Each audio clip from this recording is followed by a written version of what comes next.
hablando médicamente, es un pliegue membranoso o una membrana que recubre la entrada de la vagina hasta que se tiene la primera relación, y cuando se tiene la primera relación sexual, en el 96-97% de los casos la mujer sufre la rasgadura de ese himen, y ese himen no va a poder repararse por completo, es decir, el himen no se reconstruye nunca en la vida de la mujer. Una pregunta muy interesante, no sé si fue aquí en esta sección o en la otra, me decían que si el himen se puede reconstruir a través de una operación, y sí, yo tengo colegas ginecólogas que se dedican exclusivamente a la reconstrucción del himen y a la vitalidad, le llaman ellos, o rejuvenecimiento vaginal. Sí se puede reconstruir, pero tiene que ser una operación y no es barata. Entonces, en las mujeres normales, digamos, en las que no deciden hacer eso, que son muy pocas en Guatemala todavía, pues el himen queda con rasgaduras, y esas rasgaduras son las que a nosotros nos van a interesar al momento de la evaluación forense. Muy bien, pero nos falta ver la estructura anatómica del ano, o estructura anorrectal, como dice aquí la presentación. Entonces vamos a explicar ese otro orificio, otro orificio normal del ser humano, por el cual también se puede cometer la acción contra la libertad sexual y la indemnidad. Entonces vamos a decir que el ano es un esfínter. Esa es la primera palabrota que vamos a explicar en la medicina. El esfínter es una abertura del cuerpo que el ser humano la puede abrir y cerrar a su voluntad. Es decir, que el ser humano puede cerrarlo o abrirlo. Y eso es porque está formado de unos músculos, se llaman músculos estriados. Recuérdense ustedes cuando estaban en básicos, en bachillerato, que los músculos estriados son los músculos voluntarios en el ser humano. De los músculos estriados, de estos músculos voluntarios, están formados, por ejemplo, los músculos de nuestras piernas, los músculos de nuestros brazos, los músculos de nuestras manos, los músculos de nuestros ojos, los músculos de la boca. Por eso es que nosotros podemos abrir y cerrar los ojos en nuestra voluntad. Podemos cerrar y abrir la boca a nuestra voluntad. Podemos cargar objetos pesados a nuestra voluntad contrayendo esos músculos. Podemos correr y caminar utilizando los músculos de nuestras piernas porque los podemos mover a nuestra voluntad.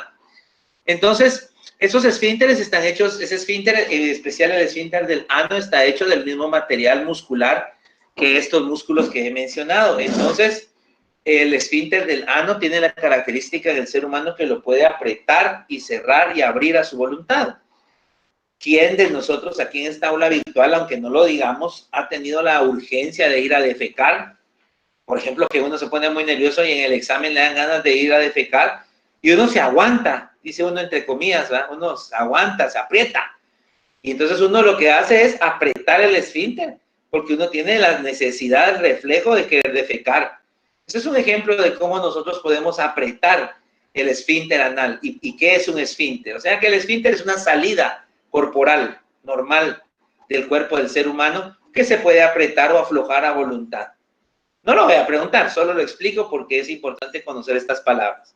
Bueno, en donde termina el recto, dice, el recto es la parte del intestino grueso que va a terminar en el ano. Es decir, el recto no lo miramos, está dentro de nosotros. Lo que se mira es el ano, que es la abertura por donde desagua el recto.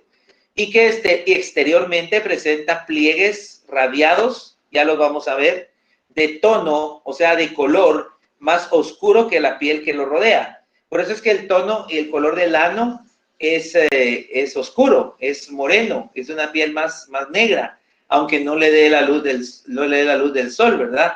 Aunque no le dé la luz del sol, ese es el tono, pero ese es por la característica y de los músculos con que está formado.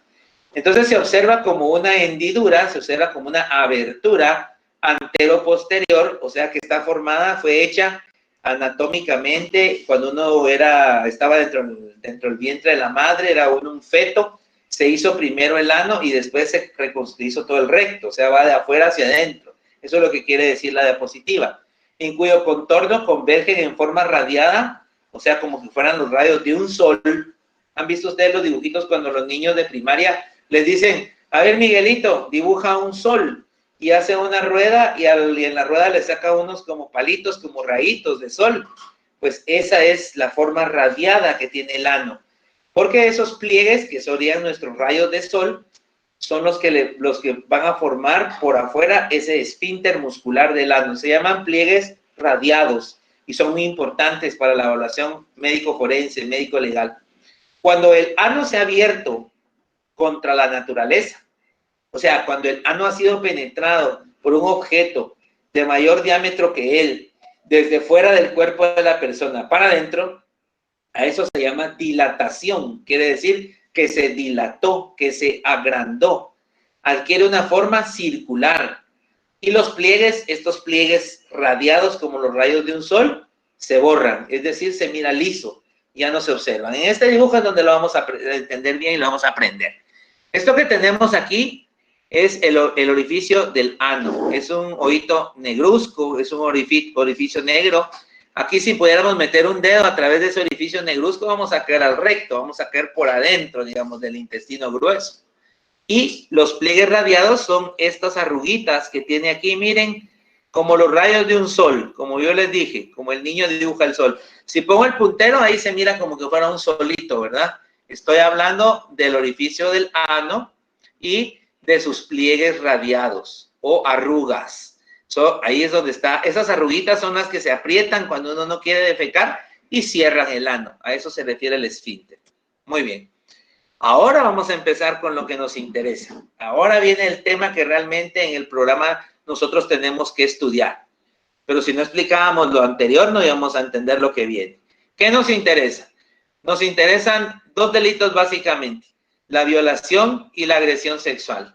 La violación está fundamentada en el artículo 173 del Código Penal y en el artículo 28 de la Ley contra la Violencia Sexual, Explotación y la Trata de Personas. Es el mismo artículo, estudiantes, es el mismo artículo. Lo único que hicieron fue tomarlo del Código Penal y ponerlo en una ley especial, en una ley especializada, que es la Ley contra la Violencia Sexual. Y la agresión sexual, que está contenida o fundamentada en el artículo 173 bis del Código Penal y el artículo 29 de la Ley contra la Violencia Sexual, Explotación y Trata de Personas. Es el mismo artículo también, ya la van a ir a ver ustedes que es el mismo artículo, está redactado de la misma forma. Solo se hizo copy-paste del Código Penal a la ley especializada. ¿Por qué se hizo eso? Porque Guatemala es pionera, mis queridos estudiantes, en el desarrollo de la ley especializada. En Guatemala somos pioneros en los tribunales y juzgados especializados. Es decir, aquí en Guatemala estos delitos no se juzgan, y el proceso penal no se lleva en la torre de tribunales, por ejemplo, donde están los tribunales de sentencia penal y delitos, narcoactividad y delitos contra el ambiente. Eso no es competencia de estos delitos de esos tribunales, sino que los juzgados y los tribunales son los juzgados de femicidio y otras formas de violencia contra la mujer. Uno, el que está abierto a 24 horas, el juzgado de turno, que es de primera instancia, conste, está ubicado en la sede del Ministerio Público, en el primer nivel, a la par de la clínica donde yo trabajo, del INASIF. Ese juzgado, durante las 24 horas del día, sea la 1, 2, 3 de la mañana, está haciendo primeras declaraciones, audiencias de primeras declaraciones de aquellas personas que tenían, por ejemplo, una orden de aprehensión que se les ha sindicado de un delito de esta naturaleza o de delitos contra la violencia contra la mujer en su forma física y psicológica.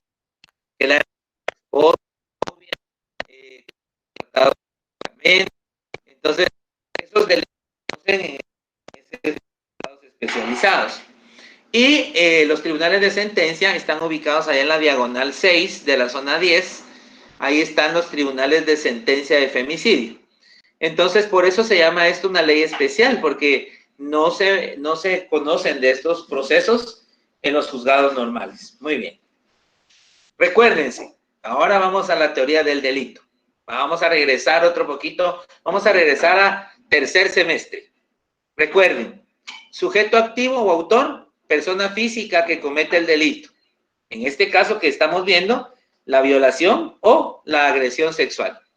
Sujeto pasivo o víctima para la doctrina es la persona física sobre quien recae el daño o el peligro causado por la conducta realizada por el sujeto activo. Examen de la víctima. El médico forense debe contar con los siguientes elementos. Pregunta de examen final, de pura ley. Miren que se los estoy diciendo desde hoy. Pónganle un check. Orden de autoridad competente, porque sin orden de autoridad competente, nosotros no podemos actuar de oficio. Lo vuelvo a decir. INASIF no puede actuar de oficio. Necesita, para activar toda su investigación científica y todos sus peritos, una orden de autoridad competente. ¿Quiénes son las dos autoridades competentes que pueden ordenar un peritaje al INASIF y a sus médicos forenses? El Ministerio Público, a través de sus auxiliares fiscales 1, 2, agente fiscal, agente de sección, agentes de fiscalía, fiscal general de la República. Y el organismo judicial, a través de el secretario de un juzgado o un tribunal, el juez de paz, primera instancia, juez de sentencia, juez de ejecución, los magistrados de la Corte Suprema de Justicia, los magistrados de la Sala de Apelaciones del ramo penal. Entonces, esas autoridades son las competentes. Por ejemplo, si a mí me manda un oficio, un oficial del Ministerio Público, yo no puedo proceder. Si me manda, por ejemplo, a evaluar a una víctima, un oficial del organismo judicial de un juzgado de paz, yo no puedo proceder. Necesito una autoridad plenamente competente. ¿Dónde está eso? Ley orgánica del INASIF. Ahí van a encontrar toda la competencia. Muy bien. También necesito, y la orden necesito que esté por escrito. O sea que necesito tener la hoja de papel bond en donde vaya pedido al director del INASIF o al médico forense de turno que se evalúe a fulanita de tal, ¿verdad? Con su nombre completo. Por ejemplo, María del Carmen Posadas, de tantos años de edad, quien se identifica con el número de documento personal de identificación, código único de identificación pericial, en base a la evaluación médica, procede en los siguientes términos. 2 puntos. Descripción de las características del IME, descripción de las características del ano, ¿existe sobredistensión o no? Presenta signos de enfermedad de transmisión sexual, presenta lesiones, presenta signos de embarazo. Eso es una orden más o menos que nos mandan a nosotros con respecto a estos delitos. Esas las vamos a ver en detenimiento al final y vamos a desmochar, vamos a desmembrar un dictamen de un caso verdadero para que podamos ver cómo se hace. Muy bien. El consentimiento de la víctima. Nosotros en INASIF necesitamos que la víctima nos autorice por escrito, colocando su nombre, su rúbrica o su firma en un documento que el INASIF ha redactado especialmente para ese fin, para su autorización. Y debe de acompañar la firma o su nombre, la huella digital del dedo índice derecho. ¿Por qué el dedo índice derecho? Porque un fundamento extra, médico ni legal. Así lo nombró, así lo determinó en sus reglamentos y protocolos el INASIF, y entonces el dedo índice de la mano derecha es el que se pone. Si la persona ignora o no puede firmar, entonces solo coloca el dedo índice de la mano derecha. Si la persona que vamos a evaluar es menor de 18 años, o sea, es menor de edad, necesitamos su fotografía en el mismo documento, porque está digitalizado y lo podemos incluir su foto e imprimirla, y la firma y la huella digital del dedo índice derecho de su representante o su encargado, o el que hace las veces de tales representantes o encargados. Por ejemplo, si llega la niña, en un caso de una niña de 10 años, por ejemplo, acompañada de su madre, pues será la madre la que firme y coloque la huella digital del dedo índice de la mano derecha. Pero si un menor que está siendo custodiado en un albergue de la Secretaría de Bienestar Social, por ejemplo, Biotas, y es un menor de 18 años, entonces necesitamos la firma y la huella del que le acompaña, que es el encargado o monitor. O si nosotros vamos a Gaviotas a evaluarlos, porque nosotros también nos desplazamos a los lugares a evaluar, necesitamos la firma del director o del encargado del sector de una autoridad que esté ahí y que autorice ese tipo de evaluación. Sin eso no podemos proceder. El consentimiento informado en Guatemala, mis queridos estudiantes, no está normado en la ley. Lo vuelvo a decir lento y despacio. El consentimiento informado no está fundamentado en ninguna ley. Es decir, no es un documento legal. Por eso es que a los colegas médicos que operan, por ejemplo, que quitan un apéndice, que extirpan una vesícula biliar y la paciente se les muere en la sala de operaciones, ellos dicen, no es que ella me autorizó que la operara, mire, aquí está donde firmó y colocó su huella. Ese documento legalmente no tiene validez, porque el consentimiento informado ustedes lo pueden buscar en cualquier ley y no lo van a encontrar porque no está normado. Pero el INASIF necesita ese consentimiento, y sin ese consentimiento, porque está en el reglamento y en los protocolos del INASIF, no se puede evaluar a nadie. Muy bien. Que la víctima sea representada legalmente y que necesite esa representación o para poder hacer la evaluación al momento de presentarse ante el perito, artículo 241, Código Procesal Penal. Sigamos. ¿Qué otra condición necesitamos para nosotros evaluar a una víctima o sospechosa de víctima de estos dos delitos, violación y agresión sexual? Necesitamos la presencia de otra persona mayor de 18 años que esté ahí adentro de la clínica con la persona que vamos a evaluar y con nosotros. Especialmente si la víctima que vamos a evaluar es menor de edad y especialmente si el que va a evaluar es hombre, como en mi caso. O sea, que el perito sea de sexo masculino. Para evitarnos después malos entendidos de que digan los encargados, la madre, el padre o los encargados, que fuimos nosotros los que al momento de evaluarla produjimos la ruptura del himen o la penetración en el ano. Entonces, muy importante, nosotros no procedemos si no hay alguien que acompañe. Necesitamos que haya alguien que acompañe. Muy bien. ¿De qué consta ese reconocimiento médico legal cuando nosotros vamos a hacerlo? Bueno, lo primero que hacemos nosotros es un breve interrogatorio, pero un interrogatorio de tipo médico, ¿verdad? Hay 5 preguntas de la medicina legal que nosotros necesitamos contestar en este interrogatorio, ¿sí? Que están aquí, abajo en la literal A. Pregunta de examen, mis queridos estudiantes, al examen final. Pregunta de examen. Preguntas clásicas de la medicina legal, preguntas básicas de la medicina legal, columnas de la medicina legal en el interrogatorio de la víctima. ¿Quién? ¿Cuándo? ¿Dónde? ¿Cómo? ¿Por qué? ¿Y con qué? Entonces nosotros le decimos, bueno, cuénteme o cuéntame, ¿quién te hizo esto? ¿Quién te lastimó? Porque tenemos que usar palabras que las personas comprendan. No podemos usar tecnicismos médicos, aunque al momento de transcribirlo podamos modificar algunas cosas y ponerlas entre paréntesis o con negría para que sea comprensible para el jurista que lo va a leer, para el Ministerio Público o para el juez. Entonces nos dice, bueno, es que fue mi padrastro. ¿Cómo se llama tu padrastro? Se llama Orestes Cajas. Bueno. Entonces ponemos, indica la menor de el día tal, ¿cuándo fue? El día 17 de junio se encontraba en su casa celebrando el Día del Padre cuando entró su padrastro, Orestes Cajas.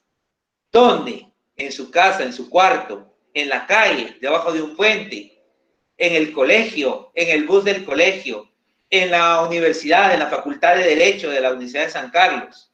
¿Dónde? Nos interesa el espacio físico. ¿Cómo? ¿Cómo le hizo? ¿Qué le hizo? ¿Le metió un dedo por la vagina? ¿Le metió el dedo por el ano?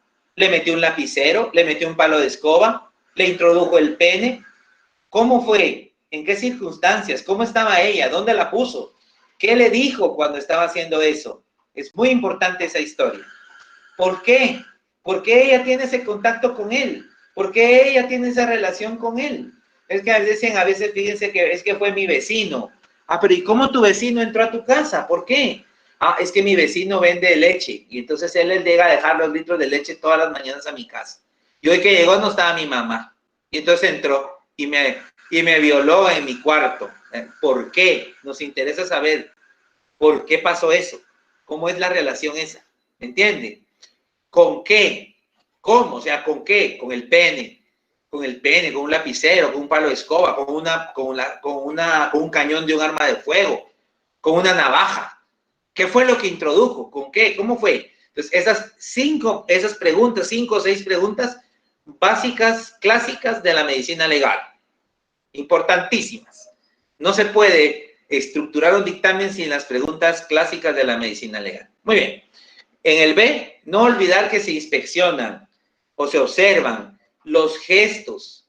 Si tiene lesiones, ¿qué lesiones? Las que vimos allá, las lesiones contundentes, equimosis, hematomas, escoriaciones, heridas por arma blanca, punzantes, punzocortantes, penetrantes, incisas, cortantes.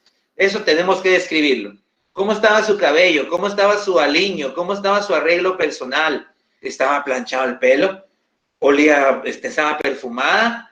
¿O estaba con señas de hemorragia en el cabello? ¿O el cabello está lleno de liendres? Eso nos interesa, tenemos que ponerlo, describirlo en el examen físico. ¿Qué daño hubo a la ropa? Si la ropa está sucia, si la ropa tiene sangre, si la ropa tiene manchas que no se sabe qué son, manchas blanquecinas. Les voy a contar aquí, miren, yo esta clase me voy a tardar, mis estudiantes, está para un día, yo me voy a tardar 3 o 4, lo que haga falta para explicarles bien, porque esto es para la vida, mis estudiantes. Yo tuve la oportunidad de ver un caso, no voy a decir los nombres, pero sí voy a decir los lugares. Tuve oportunidad de dictaminar un caso de una muchacha que fue violada por 5 individuos al salir del concierto de la banda AR-15. Esos conciertos que hacen allá en Cayalá, que hacen así donde es un campo así todo lleno de polvo, todo feo, es un gran potrero, decía mi papá, es donde no hay nada, pues ahí hacen los conciertos, ahí ponen el escenario y ahí llega toda la mara al concierto. Pues terminó de tocar la banda R15 y empezaron a salir todos, ¿va? Ustedes han visto cómo sale un concierto uno, ¿va? Todos apretados, todos en desorden, los guatemaltecos somos así. Y ella iba con 3 amigas más.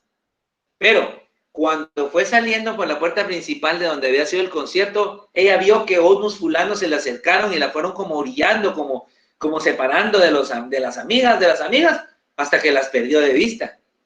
Cuando las perdió de vista, entonces ella empezó a gritar, Marita, Marita. Cuando empezó a gritar, le pusieron una pistola en la espalda y le dijeron, quietecita pues, porque si no aquí te matamos. Venite para acá.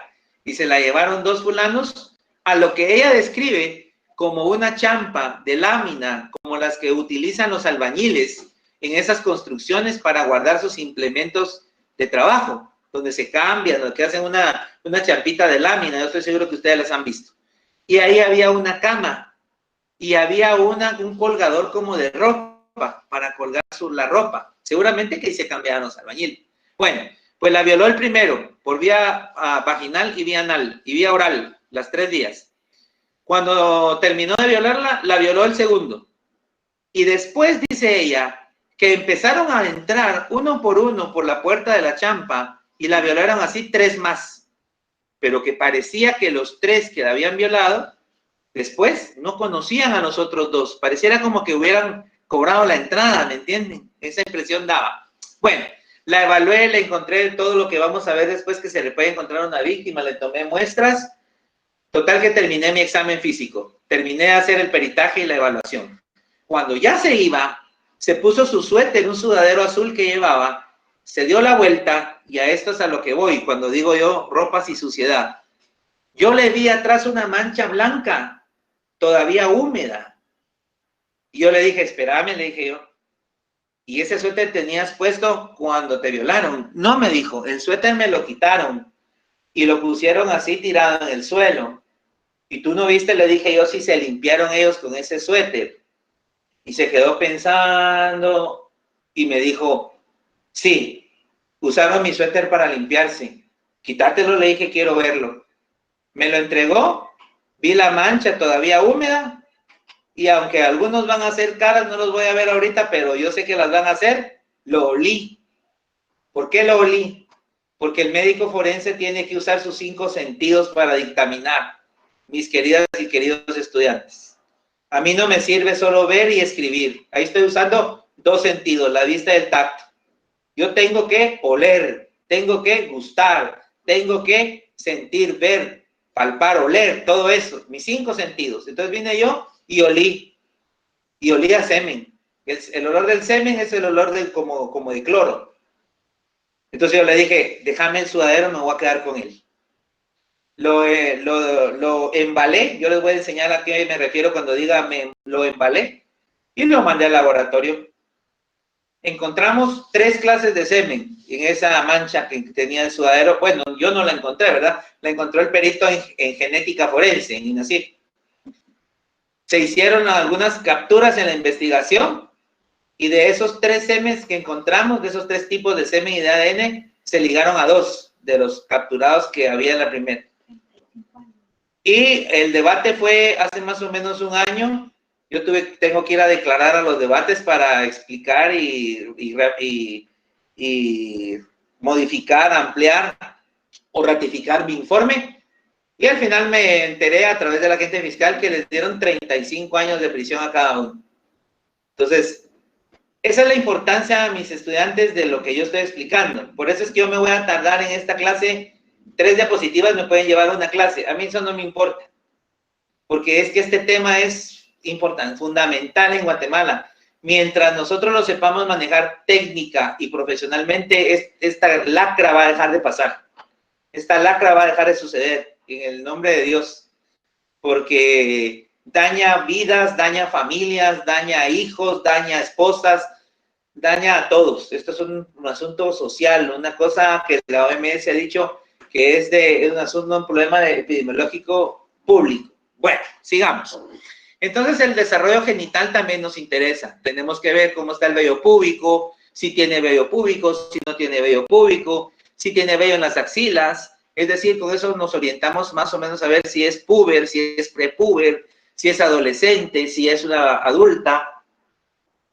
Aunque la determinación de la edad no la hace el médico forense, la hace el odontólogo forense. Y luego dividimos el cuerpo en 3 áreas para poder explicarlas mejor. Esas áreas las voy a explicar más adelante, porque esas áreas son pregunta de examen, necesariamente. Y aquí están. Pongamos atención, pues. Ya vamos a terminar. Respiren un poquito, tomen un poquito de agua. Vamos a ver las áreas corporales. La primera es, primero es mejor empezar por lo más difícil y dejarlo más fácil de último. Entonces vamos a empezar por lo más difícil. Vamos a empezar primero por el área genital. Como su nombre lo dice, en el área genital están los genitales de la mujer y del hombre, internos y externos. Aunque los internos, claro, nosotros no los podemos ver, pero por técnica tenemos que enseñarlo, así como yo estoy explicándoles a ustedes.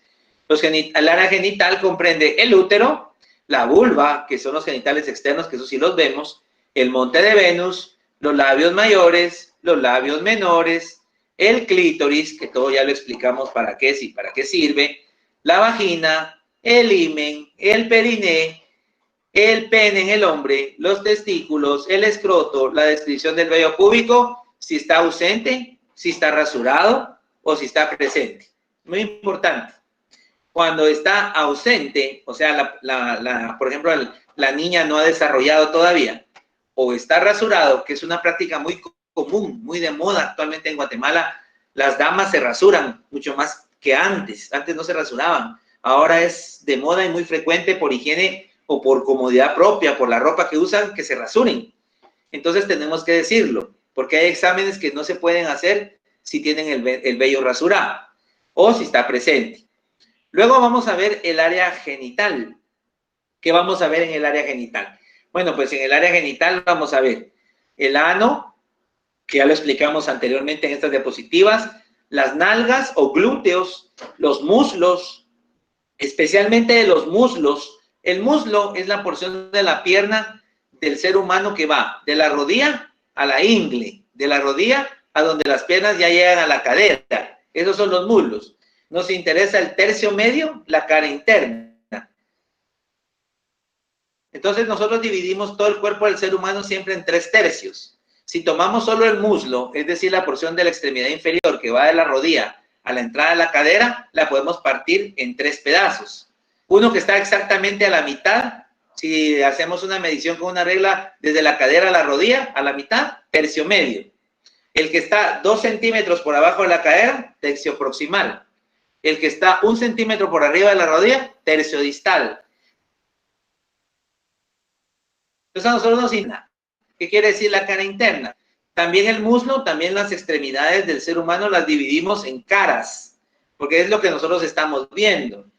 La cara anterior es lo que tenemos de frente cuando vemos una persona parada de frente a nosotros, la frente, cara anterior. La cara posterior, donde están las nalgas, en relación a la espalda. La cara externa, lado de afuera del cuerpo de la persona, el lado de la pierna, del muslo que está pegado con la mano, si nos paramos rectos con las manos para abajo. Y la cara interna es la parte del muslo, la parte de la pierna de arriba, que se pega a una pierna con otra. O sea, donde las piernas se unen en la mitad, donde se rozan las piernas, esa es la cara interna. Entonces, esa parte es área paragenital. Nos interesa mucho esa área. En el ano se debe describir pliegues radiados, que son las arruguitas que viven. Laxitud es la condición o la manera en que el ano está con respecto a si está abierto o está cerrado. Cuando hablamos de una laxitud normal, el ano está cerrado. El ano se mantiene siempre cerradito. Por la manera en que el ser humano se mueve, se maneja, camina, corre, el ano está cerrado. Esa es la posición o la laxitud normal. Si encontramos nosotros que una persona está en reposo, no está haciendo fuerza, no está corriendo, no está pujando, no está apretando y el ano está abierto, esa es una laxitud anal anormal, es una laxitud aumentada. Y también vemos el tono anal. ¿Qué es el tono? El tono es la capacidad que tiene el ser humano de apretar o aflojar el ano. Si una persona, yo le digo, cuando la estoy examinando, les digo, apreta el ano. Y cuando vean, así yo les digo, lo aprietan. Yo miro que fruncen el ano. Pero las personas que han sido penetradas a través del ano y ha quedado abierto, tiene una laxitud anormal, una laxitud aumentada, como dijimos. O sea, el diámetro del ano está más grande de lo normal. Entonces uno les dice, apretar para evaluar el tono. Y la persona que uno está hablando, si fue penetrada ahí, no puede apretar. Intenta apretarlo y el ano no se cierra, queda abierto. Ese es un tono anal anormal. Eso es, perdón, eso es sinónimo de que ahí, con una laxitud anormal y un tono anormal, es que un objeto de mayor diámetro que el ano pasó de afuera hacia adentro. ¿Y cómo se llama cuando nosotros decimos que un objeto pasó de afuera hacia adentro con respecto al ano? Se llama sobredistensión anal. Otra vez, ¿cómo se llama cuando el ano ya quedó abierto porque un objeto de mayor diámetro de afuera hacia adentro por el ano? Sobredistensión anal. Su nombre lo dice, está sobreagrandado, sobredistendido, está aumentado porque fue penetrado contra natura, se dice, contra la naturaleza normal. Porque el ano, estudiantes, no es un órgano sexual. El ano no es un órgano para tener relaciones sexuales, aunque las relaciones sexuales sean ahora muy frecuentes. El ano no fue hecho para ser penetrado, no tiene esa función, pero ahora voy a hacer un comentario con el respeto de todas y todos. Ya les dije que yo voy a hablar aquí sin pelos en la lengua. Uno de los factores más importantes para que estos delitos sean el pan nuestro de cada día, uno de los delitos preponderantes, de las situaciones condicionantes mayores de estos delitos son la pornografía. Esta es una lacra para estas situaciones. ¿Por qué? Porque la pornografía, en primer lugar, actúa sobre una parte cerebral en donde también actúa el alcohol, la cocaína, la marihuana y otras drogas. Fíjense, pues, miren qué interesante esto. La pornografía actúa sobre esa área del cerebro, que es un área automatizada y donde el cerebro hace las conductas que son hacer ejercicio, hacer 20 despechadas al mes. Ustedes no están acostumbrados, se van a levantar sábado y domingo, van a hacer la despechada. Eso está grabado en una parte de su cerebro. Pues ahí, en ese mismo lugar, están las adicciones. La adicción al café, la adicción al tabaco, la adicción a la marihuana, la cocaína, la heroína, la adicción al alcohol, la adicción a comerse las uñas. Ahí está grabado en su cerebro, en esa área. Y ahí se coloca también la adicción de la... Pero ¿qué pasa con los adictos? Pasa con los adictos que en un momento determinado eso se vuelve una costumbre. Es normal tomar 5 cervezas en el almuerzo todos los días. Y alguien no podía tomar 5 cervezas, pero él sí. Para la cocaína es inyectarse. En la mañana ya trabaja, y al salir del trabajo necesita inyectarse la en el brazo. Y es normal. Pues para los adictos a la pornografía, no es una película, que las películas pornográficas son una película, así como Avengers, por ejemplo. Así como los pingüinos de Madagascar. O alguien aquí en esta aula virtual que crea que a la vuelta de la facultad, cuando salgamos, va a estar Hulk, o va a estar Thor, o va a estar el Capitán América, o va a estar Bart Simpson y nos va a saludar y nos va a decir Feliz Día del Padre. Eso nosotros sabemos distinguir que es mentira, que eso es fantasía. Pues las películas pornográficas son eso, fantasías. Son actores y actrices. Pero el adicto empieza a socializar y a cerebralmente considerarlo tan normal que cree que todo lo que se mira en las películas pornográficas es una relación sexual normal. Y entonces, después de que los celulares se hicieron, entre comillas, inteligentes y nos pusieron la pornografía en la palma de la mano, porque ahora con un clic, si uno hace en Google vagina, le tira un montón de, si uno no tiene filtros, lo que le tira son páginas pornográficas, ustedes no me dejarán mentir. Pues esa posibilidad, esa facilidad